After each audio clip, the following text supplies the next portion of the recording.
Assalamualaikum warahmatullahi wabarakatuh. Saya Eka Rusma Haji Pratama dengan NIM 2001111003222. Saya ketua kelompok 6 mata kuliah PKN. Sekarang saya berada di Menara Suar yang lokasinya berada di Desa Sembilangan, Kecamatan Bangkalan, Kabupaten Bangkalan. Menara Suar ini merupakan menara suar peninggalan kolonial Belanda yang dahulunya difungsikan sebagai pemandu masuknya kapal yang ingin berlabuh di Pelabuhan Tanjung Perak.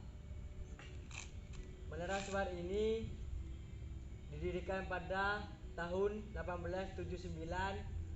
Ketika itu kepemimpinan ZM Willem III yang namanya diabadikan menjadi nama Menara Suar ini. Sekian yang saya dapat sampaikan. Wabillahi taufik wal hidayah. Wassalamualaikum warahmatullahi wabarakatuh. Assalamualaikum warahmatullahi wabarakatuh. Saya Dinda Afifah Septiana dengan NIM 2001111000038. Saya berada di Masjid Agung Bangkalan yang terletak tepat di Jalan Sultan Abdul Qadirun nomor 5 Bangkalan. Di sini juga terdapat makam Sultan Abdul Qadirun.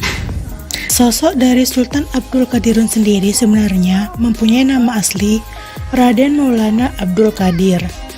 Beliau adalah putra kedua dari 13 bersaudara hasil dari perkawinan Raden Abdul alias Sultan Abdurrahman Cakra Adiningrat I dengan istri keduanya yang bernama Raden Ayu Saruni.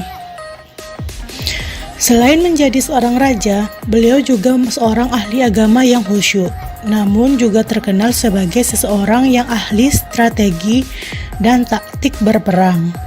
Beliau pada saat masa mudanya seringkali secara langsung memimpin pasukan ke medan perang, baik saat melawan tentara kolonial Inggris maupun sejumlah kerajaan di Pulau Jawa dan Sulawesi. Beliau ini juga menggagas berdirinya Masjid Agung Bangkalan pada masa pemerintahan Sultan Abdul Qadirun tahun 1815 sampai 1847. Islam mulai berkembang dan menjadi dominan di antara masyarakat Bangkalan. Tidak heran jika Rato atau yang disebut pemimpin atau pemerintah begitu dihormati sosoknya. Dari bentuk makamnya sendiri yang megah telah menggambarkan bahwa beliau begitu berjasa terhadap penyebaran agama Islam di Pulau Madura. Selain makam Sultan Abdul Qadirun, juga terdapat makam para raja-raja Bangkalan. Sekian yang dapat saya sampaikan. Terima kasih. Wassalamualaikum warahmatullahi wabarakatuh.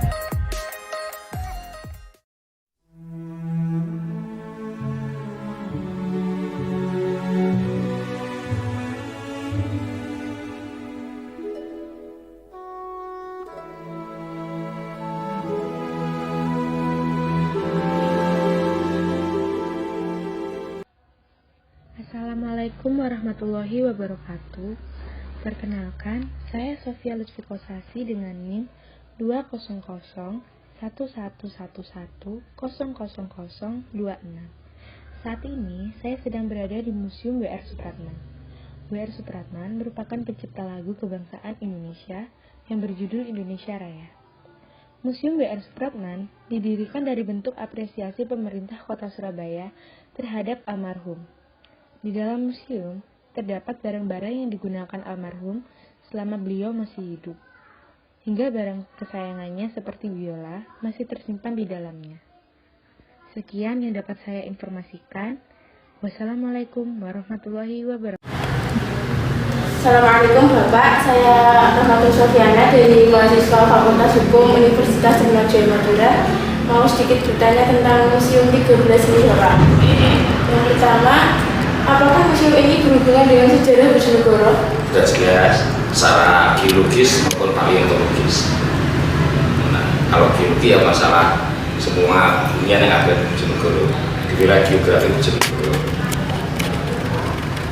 menyangkut dari struktur batu, terbentuknya batuan itu pada masa apa, secara paleontologis itu memang Bojonegoro sangat potensi benda-benda yang bersifat itu, termasuk peninggalan fosil vertebrata yang sampai sekarang masih kita eksplorasi. Oke, yang kedua Bapak, apa saja yang disimpan di Museum 13 ini?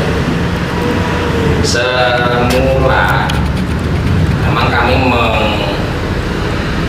memproyeksikan museum ini sebagai museum khusus di bidang paleontologis.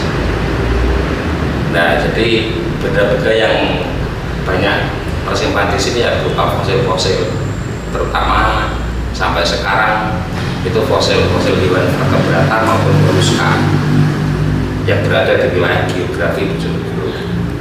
Kalau benda-benda yang bersifat arkeologis, etnografi itu hanya sebagai variasi. Assalamualaikum warahmatullahi wabarakatuh. Perkenalkan, saya Maimunah Rahmah dari kelompok 6 PKN kelas B.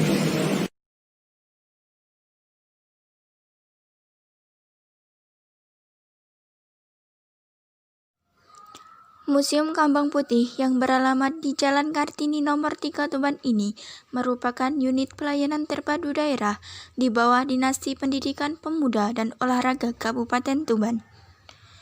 Nama Kambang Putih merupakan nama daerah yang termuat dalam prasasti yang dikeluarkan oleh Raja Sri Mapanji Karosakan yang terkenal dengan nama Prasasti Kambang Putih.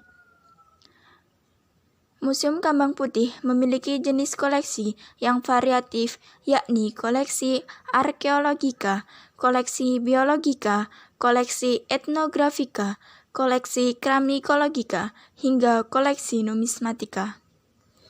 Memasuki museum, pengunjung disuguhi dengan ruang prasejarah dengan koleksi biologika berupa fosil gajah purba, fosil tanduk kerbau, fosil tulang manusia, fosil kerang, fosil cula badak, fosil keong, dan fosil kayu. Menuju ruangan selanjutnya berupa koleksi arkeologika dengan tema peninggalan masa Hindu-Buddha, menyimpan koleksi antara lain Lingga Yoni, Arca Batu, Arca Pancuran, Arca Mahakala, dan Arca Nandi, Arca Ganesha, Arca Durga, Kripi, dan Arca Buddha Aksobya.